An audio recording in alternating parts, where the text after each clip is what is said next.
This is section 4.3. This is going to be on slope and graphing in slope-intercept form. Let's start with what slope is. So slope is something that measures steepness or incline.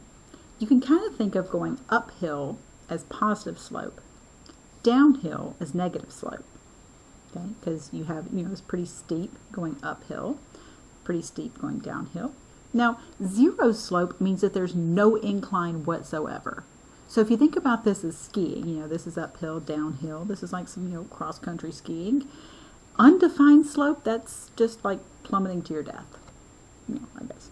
So we do have formulas and stuff that we're going to use for slope.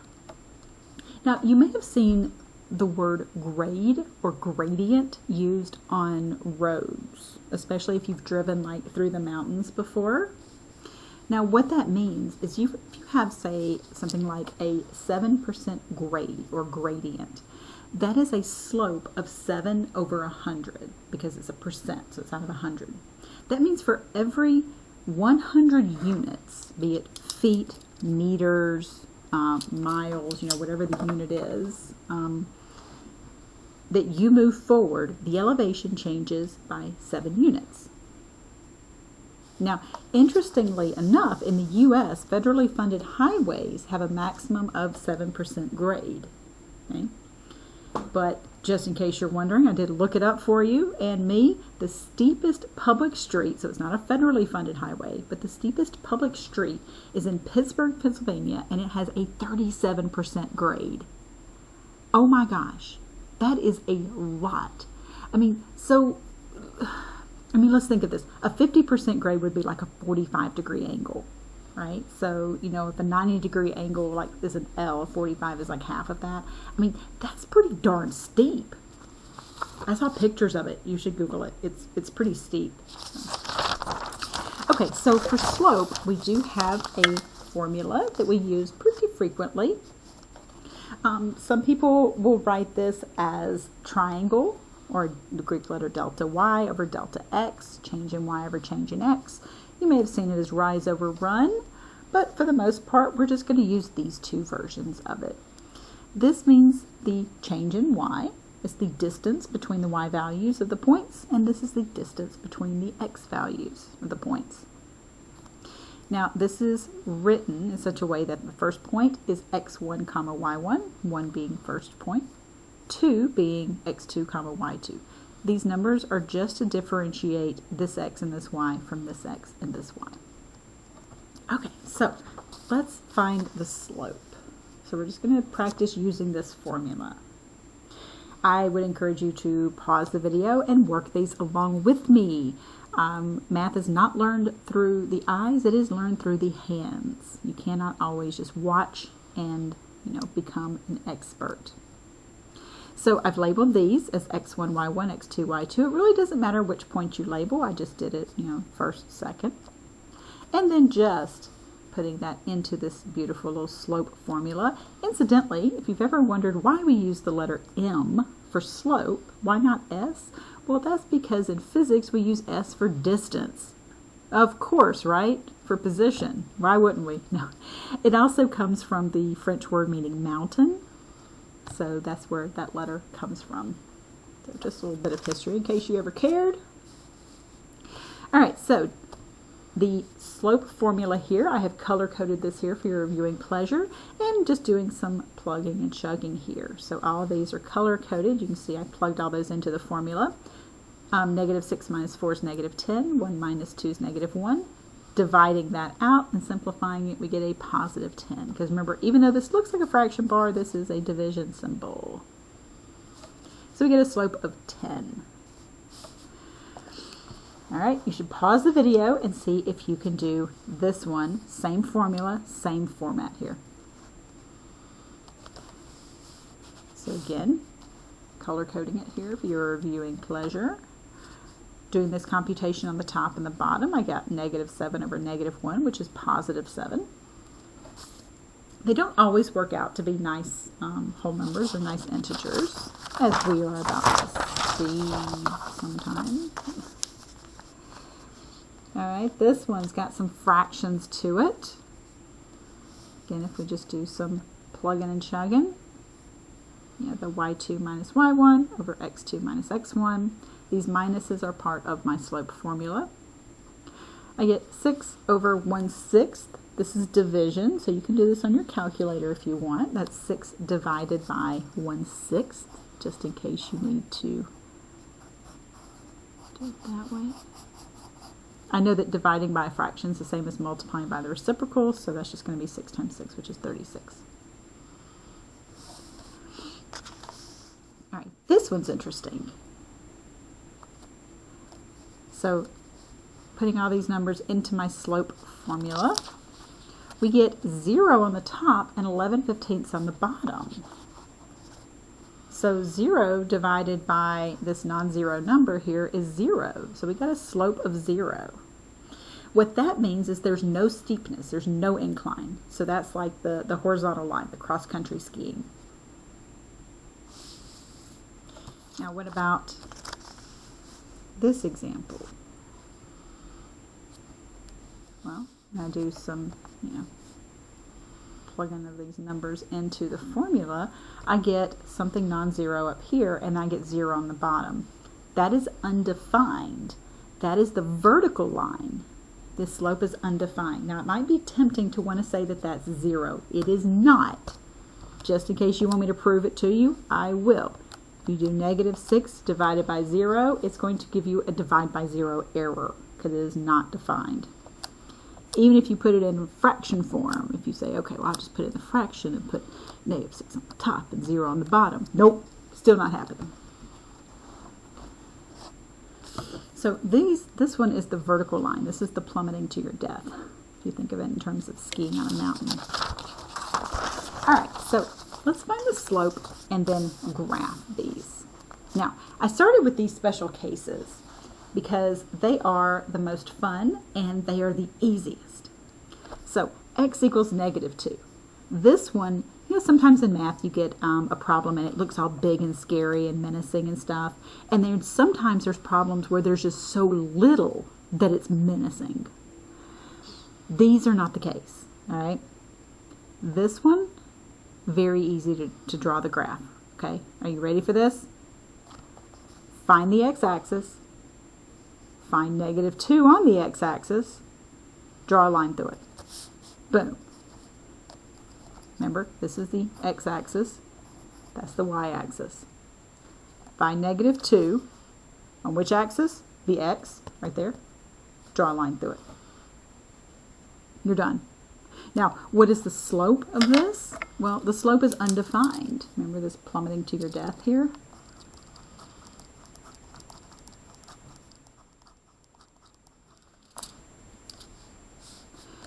This one, this 3y equals 18, we're going to need to simplify this one a little bit. So I divided both sides by 3. That's 18 divided by 3, which is just 6. So this equation is the same as this one. It's just simplified for us.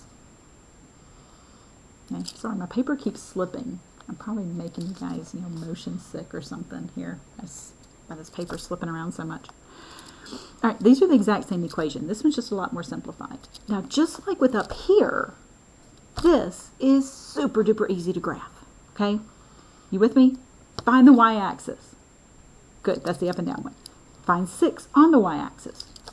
Draw a line through it. That's x, that's y. Find 6 on the y-axis, draw a line through it. Done. These are the easiest graphs that we're going to do. But they're tricky because there's really no work to do. They're just special cases that you have to recognize and just know what to do when you see them. All right, this one down here, oh, this little guy, he's looking like, he's trying to be somebody, but he's not. If I subtract 21 from both sides, I get this equation. And then if I divide both sides by -3, that simplifies, that's division, that simplifies to just be x equals 7.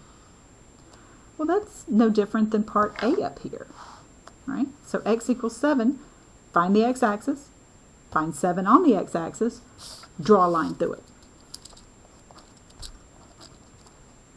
This one also has undefined slope. And this one has 0 slope. Now you want to be careful with these, okay? You don't want to say that something has no slope. Okay, I hear that a lot. Some, students will say, "Oh, that has no slope." When you say no slope, do you mean no as in like none, 0, or do you mean none as in like it doesn't exist? So I really don't like that term of no slope. I prefer to be very, a lot more precise about my language and say 0 or undefined. Now, in summary, so this is something that you can keep handy for when it comes test and quiz time. In summary, a horizontal line has 0 slope, and its equation is always y equals a constant. Now, it may not start off that way, but it can be simplified that way. As we saw with this last example here, it didn't start off that way, but we simplified it to just be y equals a constant. Now the reason for that slope being 0 is because we get this 0 rise and a number for run. That means this line, it's not going up and down at all. It's just going across. Remember, rise over run, rises up and down, run is side to side.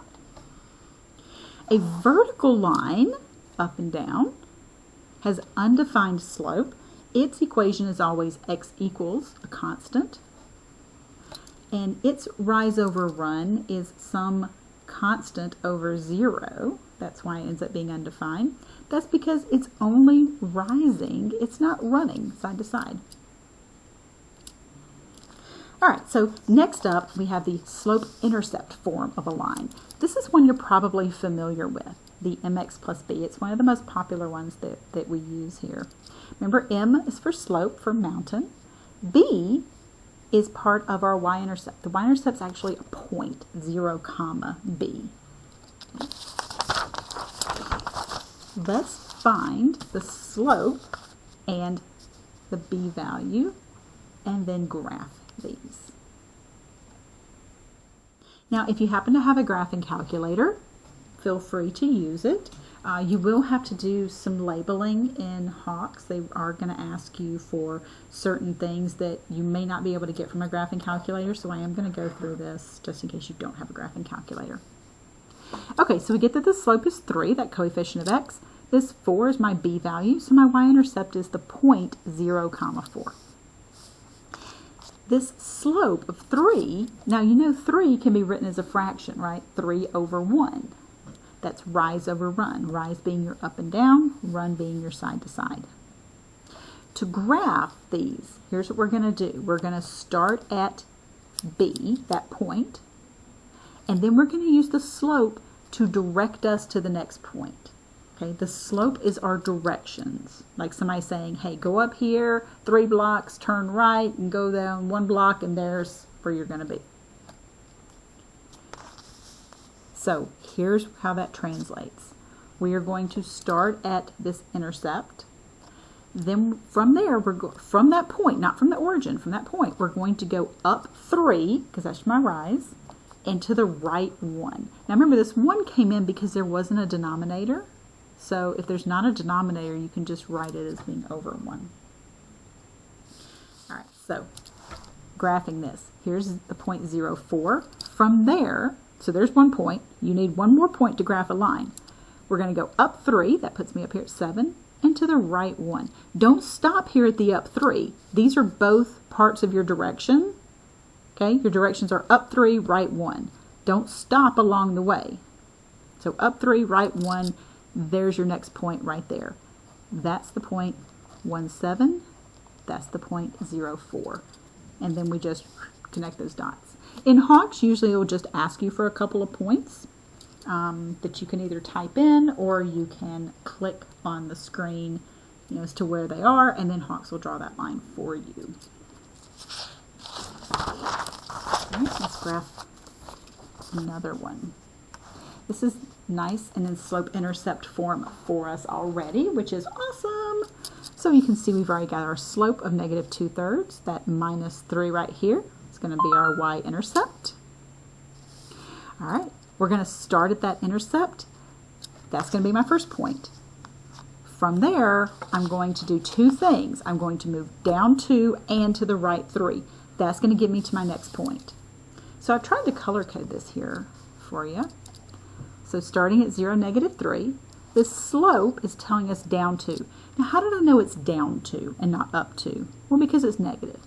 Negative on the top is down. If it's negative down here, then it would be left. So the top is up down, because that's rise. This is left right, because it's run. So this is telling me from this point, go down 2 and to the right 3. Again, don't stop halfway. Don't put a point here, because then you're going to get some janky line that's not straight. So we end up with these 2 points, and there's the line.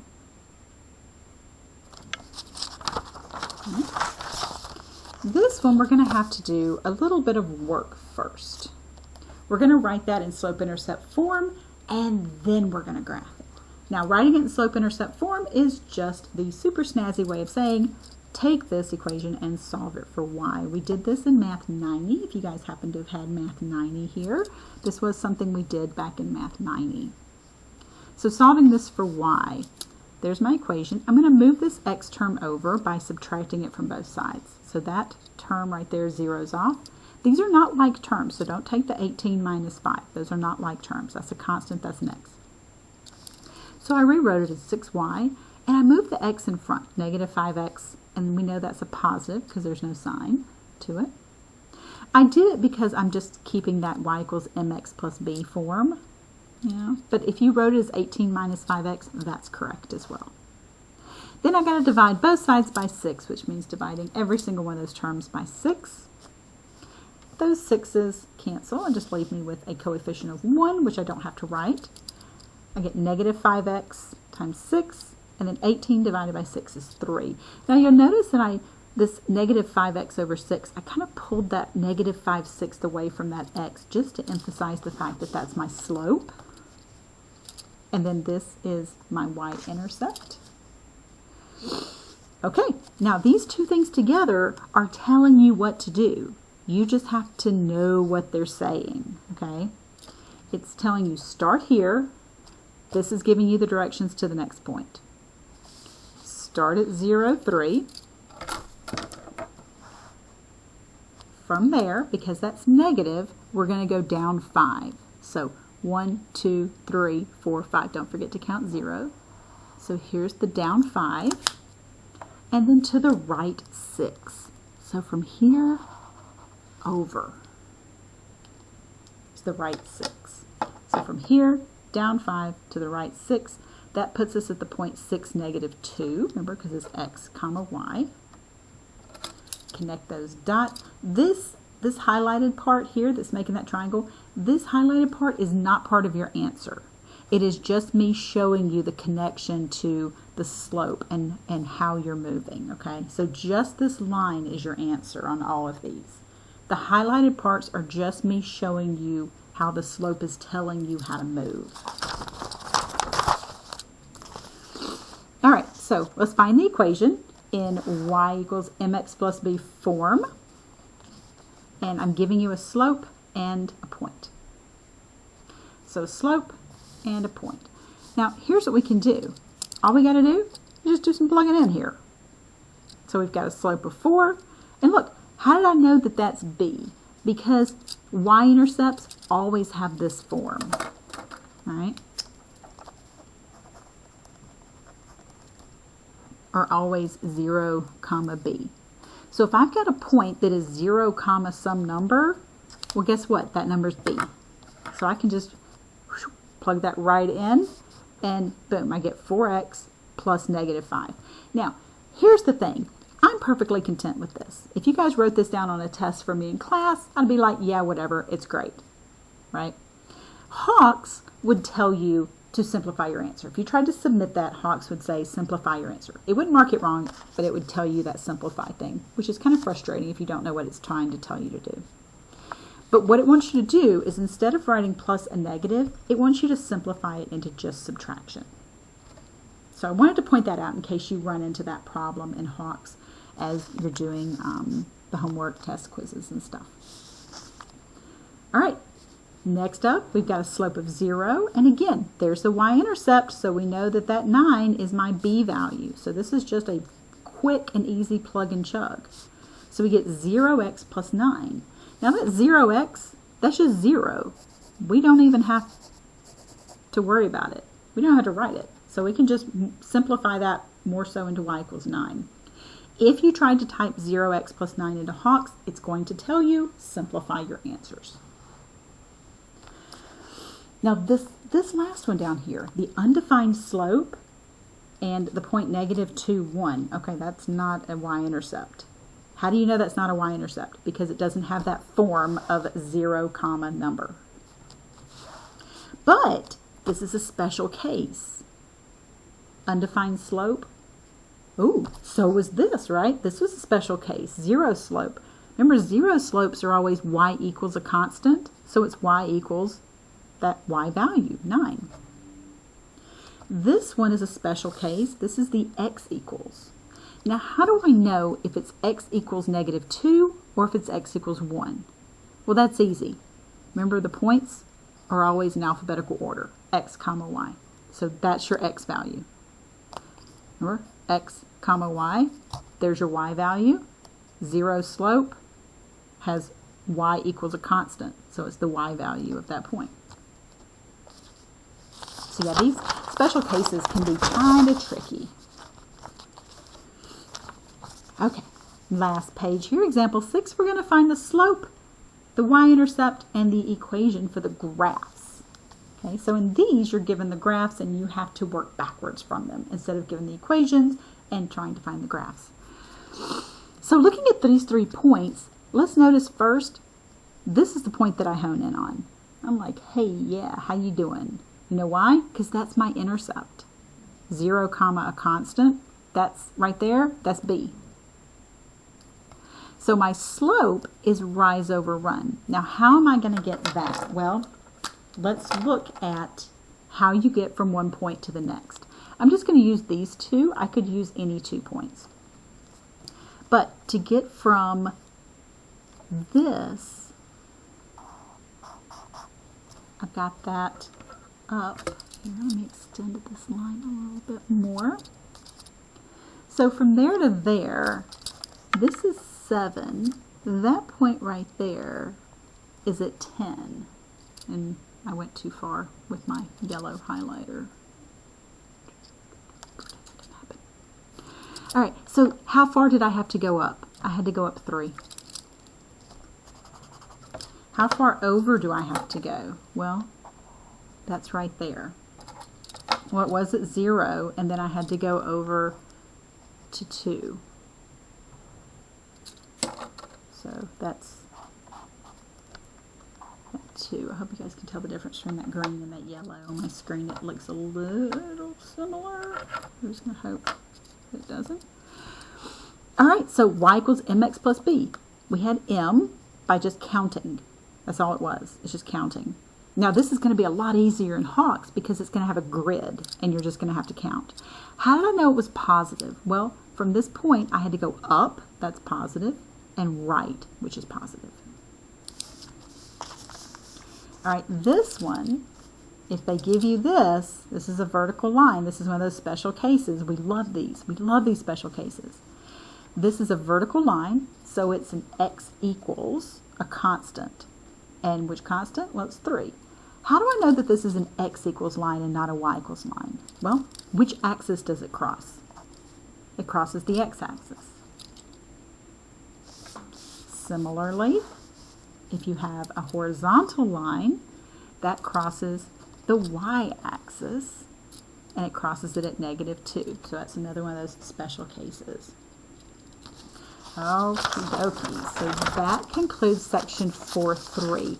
Now remember, you do have some prerequisite sections that we don't cover in class, but you're still responsible for in Hawks. Now I just want to point out that sections 2.4, 2.5, and 4.2 do go very nicely with these sections. So as you're doing the homework for 4.3 and 4.4, you might want to go back and do those homework sections as well. These are on solving equations, and that is on some graphing that we did back in Math 90. Okay, So that concludes section 4.3.